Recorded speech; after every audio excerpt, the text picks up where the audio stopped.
Well, good morning. Thank you for joining us today for for Survival's Sake, Part 3. We have 5 parts this week, but today is Part 3.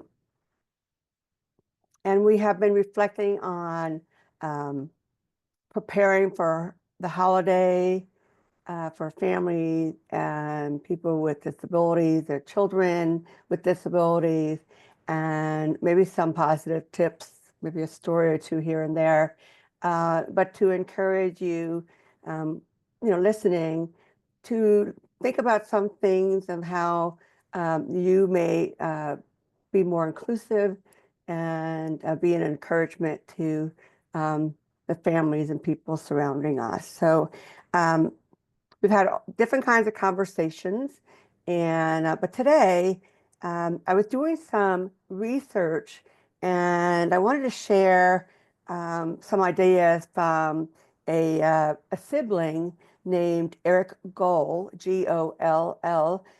He has a YouTube channel called Empowering Disability, and he covered some great topics, but I landed on several of his videos. Um, One was called Substituting in Positive Ways versus Using the Term Special Needs. Um, the example, I'll give you one. A lot of us people who have been in this field or have been family members a long time always go back to special needs, um, and just I just want to create an example for you to consider. So if I'm introducing you to my sister Abby, and I just say, Abby's my sister, she's older than me, and she has special needs. Basically, what happens is we think we know what that means.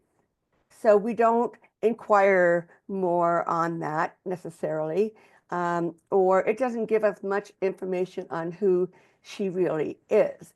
So if we do this instead, to say, you know, um, this is my sister Abby. She is an avid fan of cats, and she has one cat named Cinder, and she loves that cat. Um, Both she and her cat live in an apartment together. And if you walk around Abby's apartment, you'll see a lot of pictures of cats and maybe a special bowl for her cat. So that's one conversation that we could have, is sharing about her and who she is, and not just describing her as a person with special needs. Well, having said that, um, there is power in the use of our words that can label a person and shut down the conversation because we think that we know what that means. So I challenge you, especially folks like myself who have used this as a basic introduction of a person with, quote, special needs. Maybe we should consider how we introduce all people and just make that the habit. So, so let's get on uh, to a video that Eric Gall had. And the title of that video on his YouTube channel was called 3 Strategies to Make the Holiday Easier for People with Disabilities. So he created a 7-minute video you can easily catch on. Um, and he's pretty clear in presenting his suggestion for 3 ideas, using 3 ideas. One is to give, another is to contribute, and number 3 is space. So what does that mean? Well, anyone who has thrown a party or a gathering knows it takes a lot of planning, cooking, cleaning, um, and some hosts um, provide everything, whereas um, we as guests will just have the benefit of arriving and eating her food and enjoying a clean space. But there's a lot of preparation that goes before a gathering happens. So he reminds us that everyone needs to be a part of a gathering, and receive that invitation and be treated as an invitation to be a part of the group. Um, he offers 3 ideas for people with developmental disabilities and to help them feel that they're part of the gathering, not just someone that comes. So he used the topic of to give. He said, a person can bring um, a gift that they spent time in creating. Um, maybe they like to bake cookies. That's one thing they can bring to contribute and be a part of the gathering. Or maybe they have art skills. Maybe they can create some artwork to put on the table or just to share with guests. Um, Maybe even if they like to color, bring some extra coloring pages that some of the other people who like to color might join um, in doing that together. Or since a lot of our adults are on budgets, you know, maybe asking them just to bring a liter of soda or their favorite bag of chips. That is one way that they can be a part of the gathering. Or maybe if they are into music, maybe they can create um, a music list, like a playlist. Yeah, so let's say we have Christmas coming up. Maybe they love Christmas music, and maybe they have the ability create a playlist that can be played during that gathering. And some of these ideas I'm sharing are not necessarily Eric's ideas, so I've just had time to think about this. So maybe a person um, has a special talent. Maybe they like to play the piano, and you have a piano in your house. Um, we want to encourage them maybe how they can be a part of um, and bring that gift, giving their time and knowledge of playing the piano.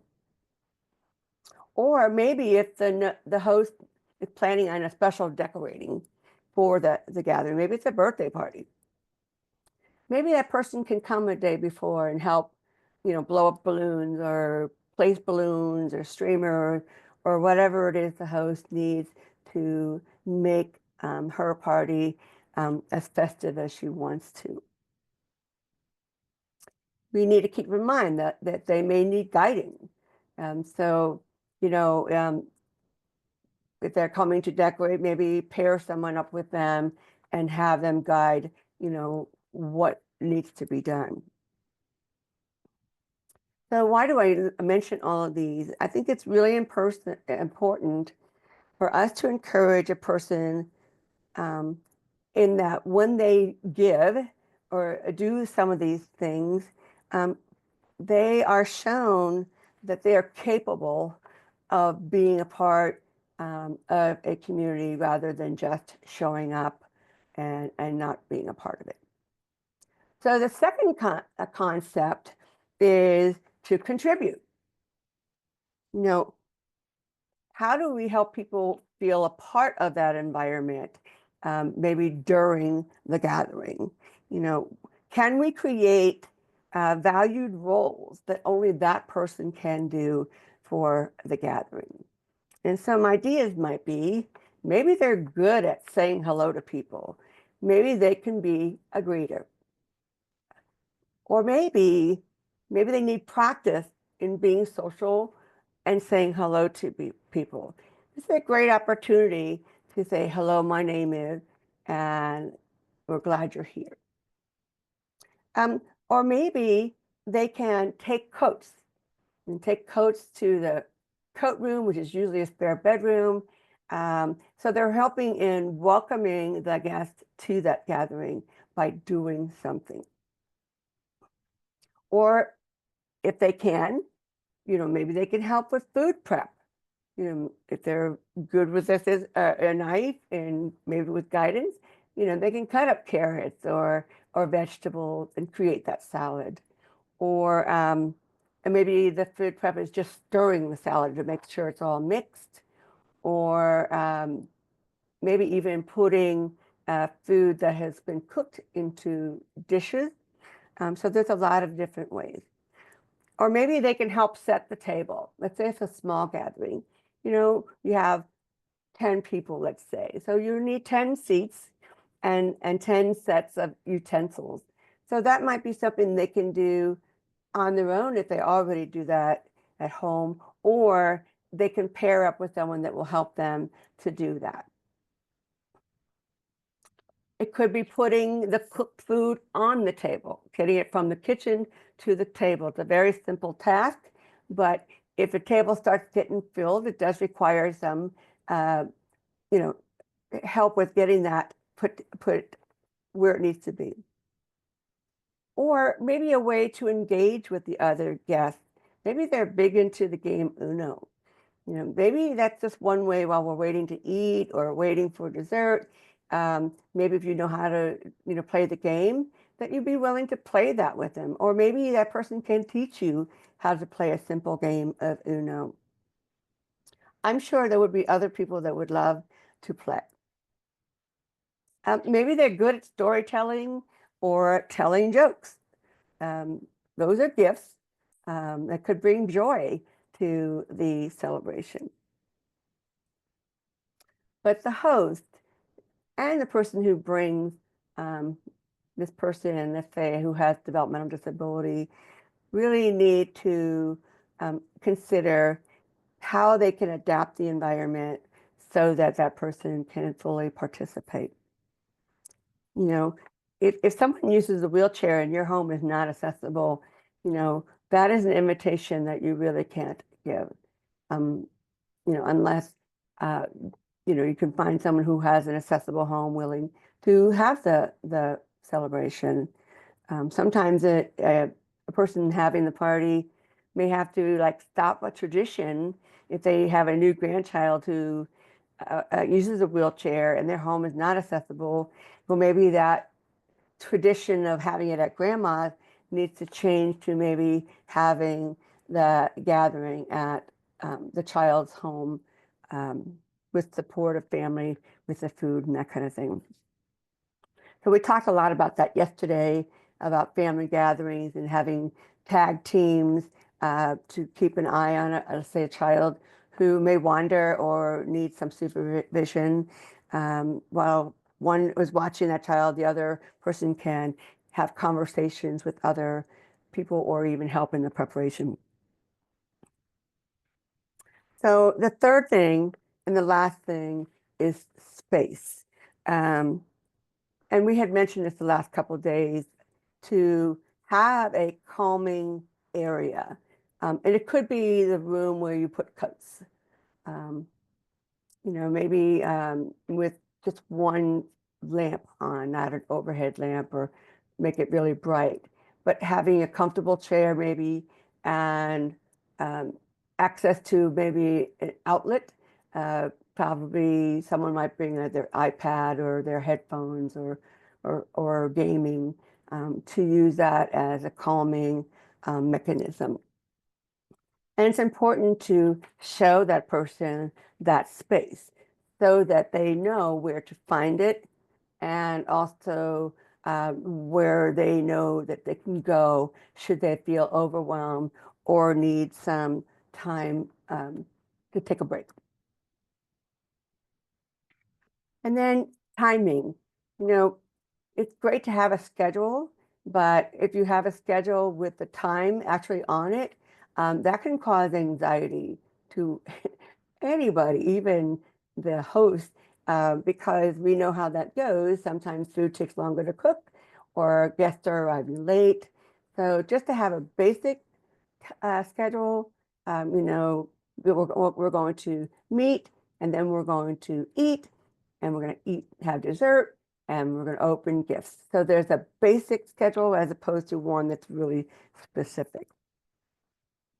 So, um, so I have mentioned um, something by Eric Gall, Goll, and I think they're really good ideas uh, to think about as you're planning for families to come. Um, So in the future, Najma says she loves the game ideas because this could help other family members to get to know the person with special need, still has skills, and many just need time to get to know them as a person. Absolutely. Um, you know, when we talk about the charting the life course uh, tools, which are happening all over Ohio and all over the country, these are basic one-page tools that help us to get to know a person and guide conversations.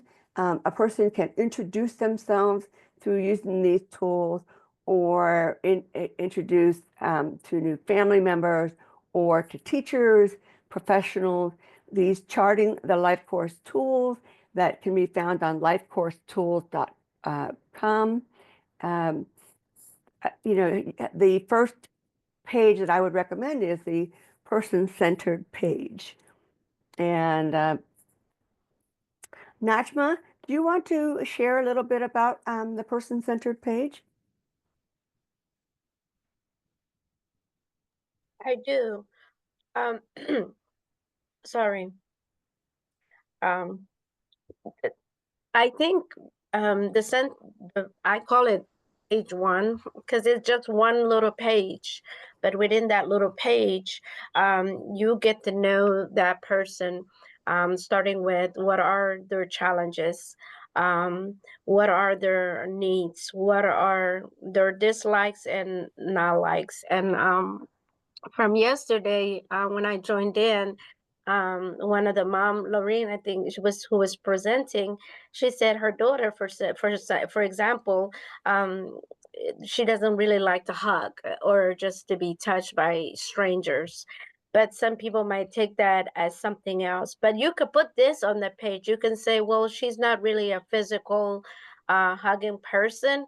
And then before I even meet that child, I already know that if she doesn't hug me does not mean that she don't like me. It's just that's her thing. So what's wonderful about this page that I love about is that it can be shared with everybody. It can be shared with family, the teachers, the schools, the daycare, even the doctors, anybody that you want that child who has contact with that child. And if you even have a student who is nonverbal, you as a parent, you fill this out because you know that student or that child better than anybody else.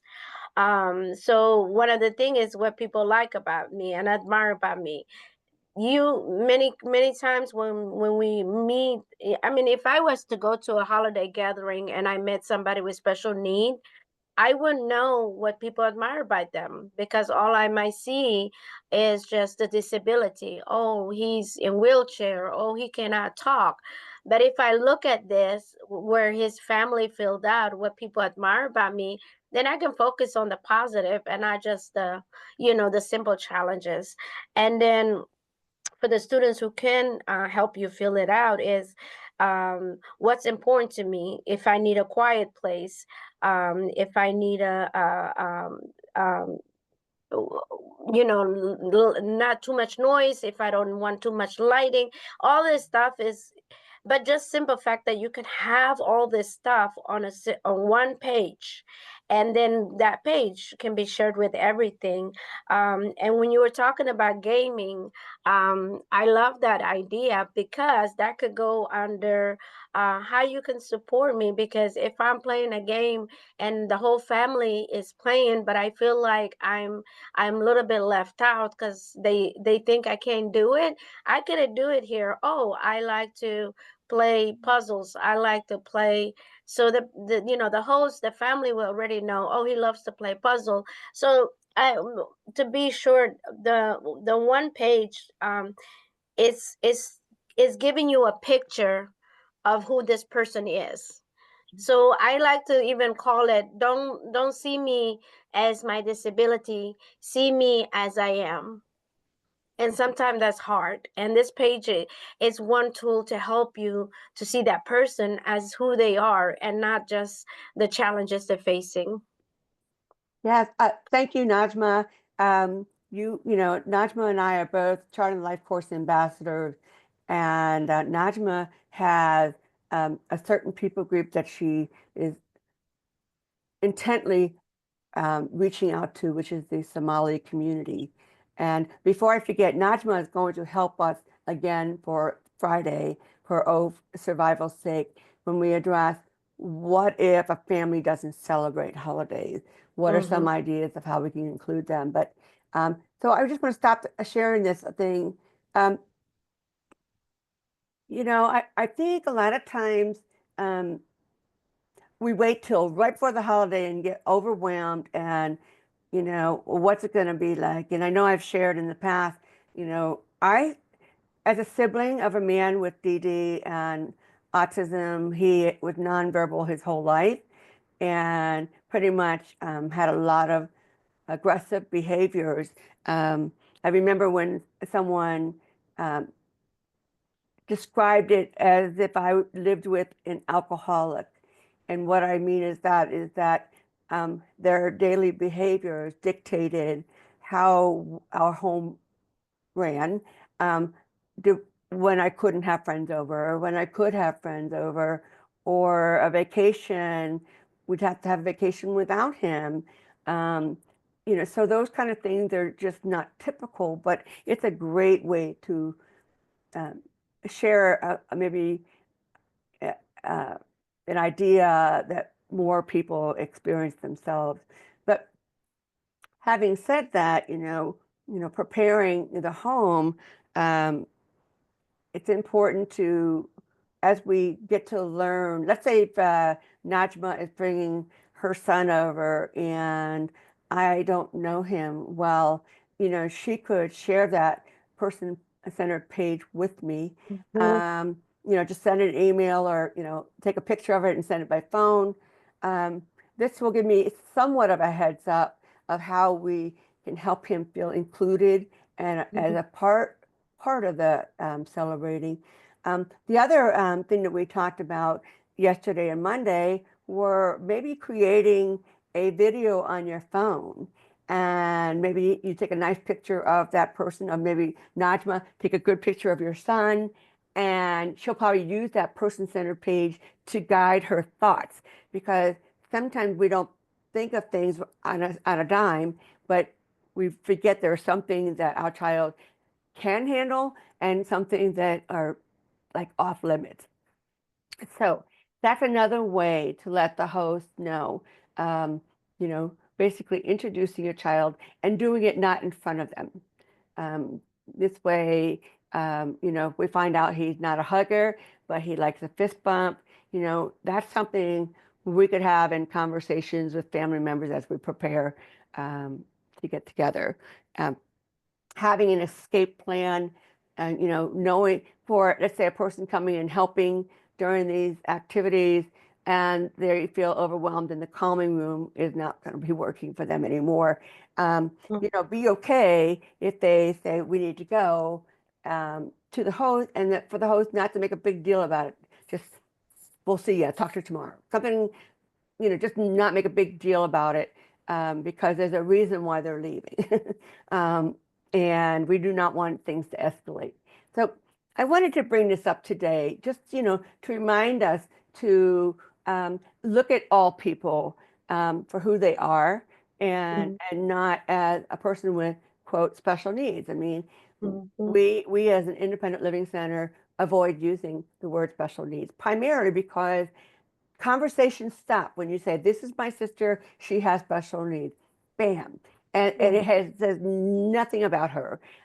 So we want to challenge people, especially old folks like myself who always use special needs, to kind of break that cycle and just a person with a disability. And sometimes, if it's needed to be mentioned in the conversation, it may not be. And the example I Yeah. used with, um, you know, this young lady loving cats. Well, I mentioned nothing about her using a wheelchair um, or that she has ADHD. So that's something else to consider. So, um, so as I move to close this, do you have anything else you want to share, Najma? I love that what you said about how um, you don't have to label the person before they even walk through the door. Allow them to come in there and be who they are. But Mhm. if we do have a child or a person who does need an extra support, it's great for the host and for the family to know so that the event is more enjoyable and more, comfortable. But I agree with you 100%. Don't label somebody until you actually know that person, and let them tell you, if they're able to tell you what are their needs, because many a time if you just listen they will tell you. Yeah. I appreciate you sharing that. So let's go on and talk about tomorrow and Friday. So tomorrow, which is part 4, we will be introducing Maddie Randolph, who is the Center for Disability Empowerment Youth Coordinator. She is a young mom of 1 baby boy. She's married, has a lot of lived experience, being the oldest of 8 children. Um, and she has experience as an intervention specialist and as a person who has ADHD and autism. So we're going to talk a little bit about the type of gifts, what happens during an event, and maybe, the downtime that should happen the day after. So that's for tomorrow. We might touch on some topics we talked about earlier this week. And on Friday will be part 5. We will meet 2 advocates and parents of children with disabilities, Brandy Mohammed and Najma Mohammed, who has helped me graciously helped me today. They are 2 ladies who are employed by the Ohio Coalition for the Education of Children. And both ladies do not celebrate holidays because of their faith. And both ladies want to share some tips of inclusion for people like their families and their loved ones. So I'm really looking forward to learning ways, that we could maybe prepare some holidays in a different light, as we want to respect um, our friends and families who share differences. So I appreciate you all coming today. And if you need to look at the previous post, just go ahead and scroll down on our Facebook page for the Center for Disability Empowerment. And I look forward to seeing you tomorrow. And thank you so much. Bye-bye. Bye.